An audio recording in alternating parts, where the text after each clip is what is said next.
the issues of... I don't believe in the Bible.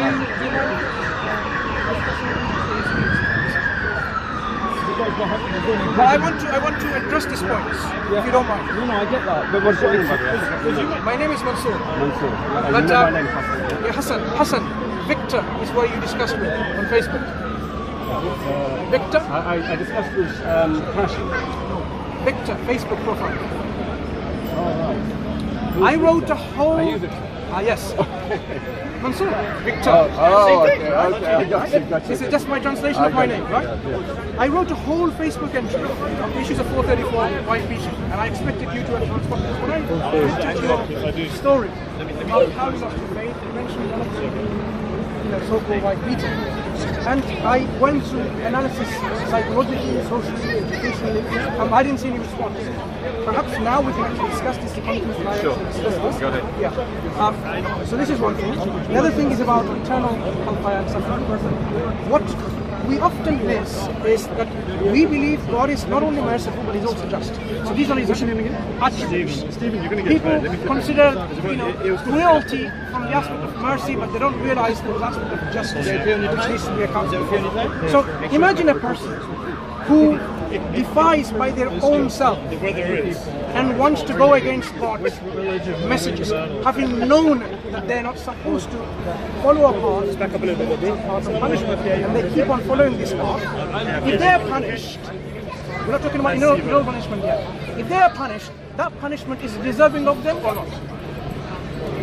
I'm sorry, If an individual is told that this is how you're supposed to live your life by God, okay, and gives you all the means to actually go about living this life, showing you the ways, telling you not to follow the footsteps of the evil ones and so on, and if you do follow those footsteps, it will lead you to a place of punishment.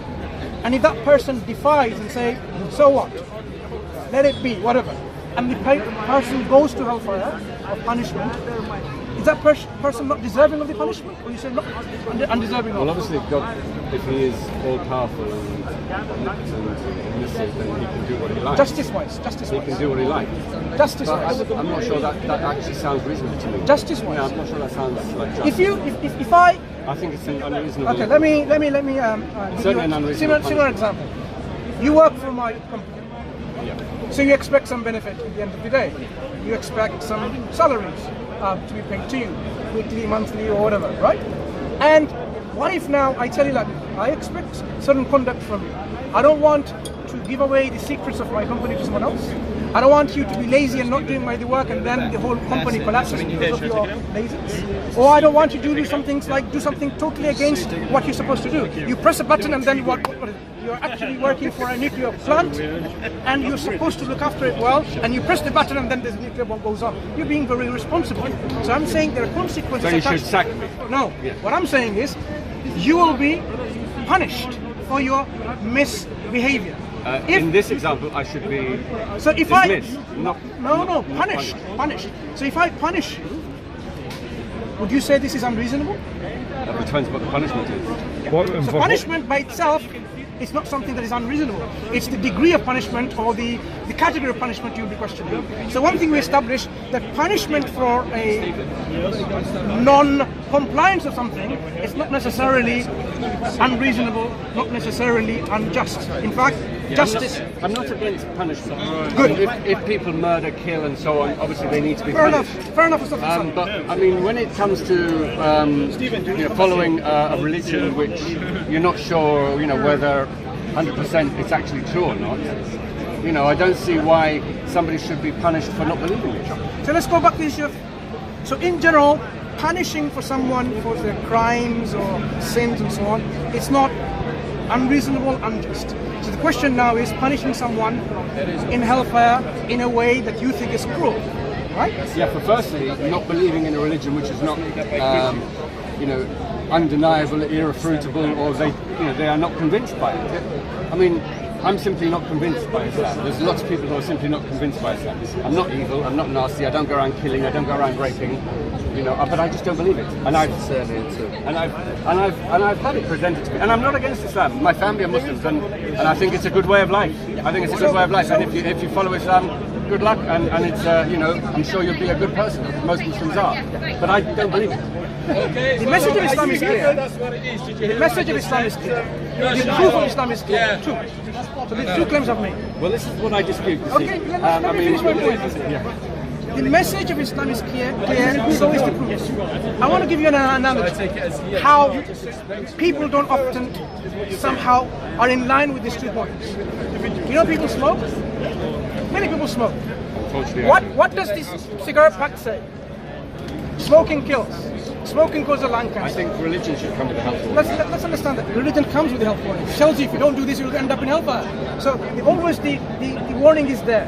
So when you have people smoking and constantly smoking, knowing the message is there, that is bad for you, it's going to kill you, it's going to cause you lung cancer, what's happening is this: it's not that the message is not clear, it's not that the message is not understood evidently, it's something else.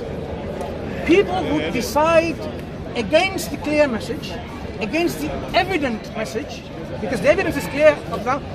I work in a hospital. I know very clearly there's a correlation, clear link between smoking and lung cancer. We've established that now for a long time.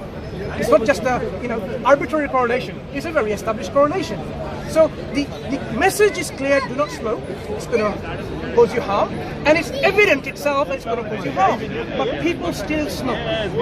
Why people smoke?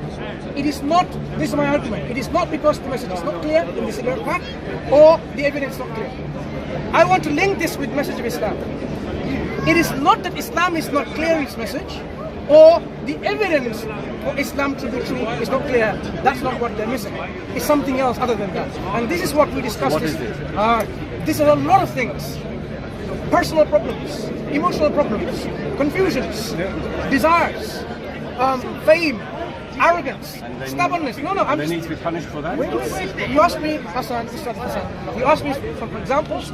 These examples can be deciphered or actually extracted from people's behavior. Some people are simply confused. But there's an active conversation here that's getting broken, and you're doing all the talking, and not anybody else is doing enough. The nature of the discussion is such that it needs explaining in detail. So if you find, we can talk again another time. But so what I want to, I'm interested in what he's got to say here on this issue.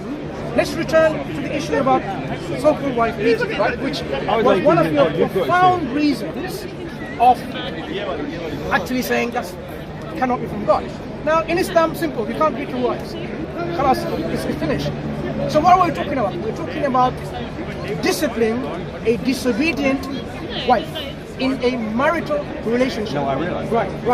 But people, I want to make it first clear that it's not about you can just beat your wife. It's absolutely forbidden. Third step, and hopefully they won't get to that step. Okay. The Prophet ﷺ never hit his wives, and we should follow his example and so on. Let's look at it. Why not just ban it? Let's look at it now.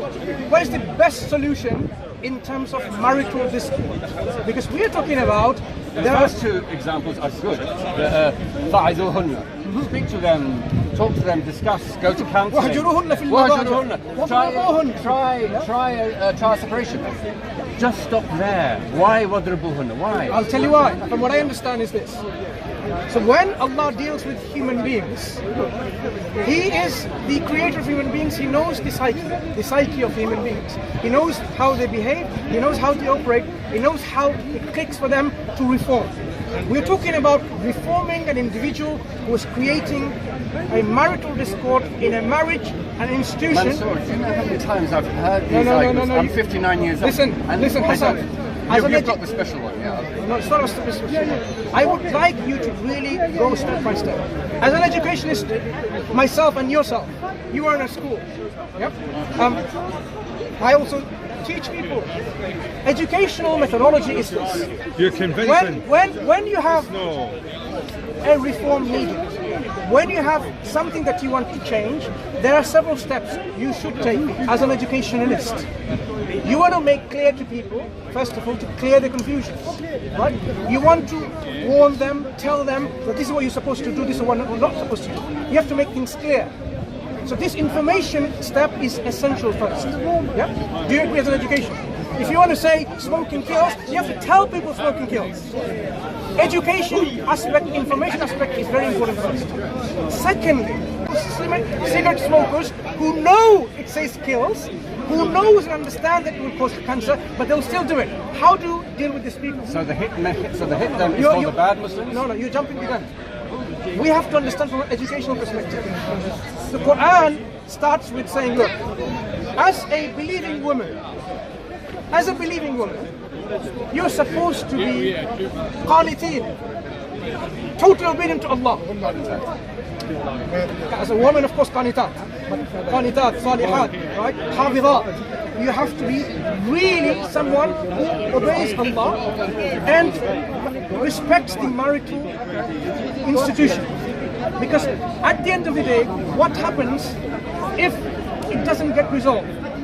Divorce or total submission in a family where he beats the wife black and blue and there is no escape from this bondage, like in Christianity, for example, right? Because you cannot. It's a man's world in your world. God bless you. Thank you very much. So, Hassan, Ustad Hassan, go back to your Facebook page on this issue. I've detailed that, and when we come back again, I can go through in detail where those specific steps are necessary. Because at the final step, God doesn't say, that's it. He says, what? If you cannot do, bring your arbitrators so you can do, settlement of divorce. Yeah? Anyway, Inshallah, take care. Take care. You take care. Was he ex-Muslim? Say he's a doubting Muslim. Doubting This is Muslim. how he labels himself. Okay.